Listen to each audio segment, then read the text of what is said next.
কয় ভাই বোন? 2 বোন 1 ভাই। কয় নম্বর? সবার ছোট। ওরে বাবা, তাহলে তো কোনো দায়িত্বই নেই, শুধু ঝিঙ্গা চিকা। সেটা বললো ভুল হবে না? ভুল হবে না, কারণ আমি আমার ভাই থেকে 10 বছরের ছোট, বোন থেকে 9 বছরের, মানে আমি অনেকটাই ছোট ওদের থেকে। সো আমার বড় হওয়া সব কিছু খুব আদর হয়েছে। মানে আমার ভাই বোনের একদম জানের টুকরা আমি। অ্যান্ড আমি যখন বড় হয়েছি, আমার বোনের বিয়ে হয়ে গেছে, ভাই পড়াশোনার জন্য দেশের বাইরে ছিল, বাসায় একা রাজত্ব করেছি আমি পুরোটাই।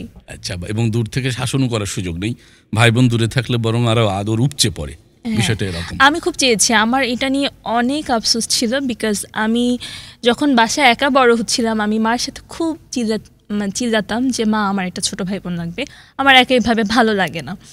তো তখন আমি খুব চাইতাম যে আমার স্কুলে যাওয়ার পরে যখন ফ্রেন্ডদের কাছে শুনতাম আজকে বোনের সাথে ঝগড়া করে আসছি, ভাইয়ের সাথে ঝগড়া করে আসছি, আমি বাসায় এসে কারোর সাথে ঝগড়া করব, কিন্তু আমার সেটা হতো না। আমি আমার বোনের সাথে খুব টপিক নিতাম যেটা নিয়ে ঝগড়া করা যায়, কিন্তু ঝগড়াটা আনফরচুনেট হতো না, সবাই আমাকে ছাড় দিয়ে যেত। কি দারুণ।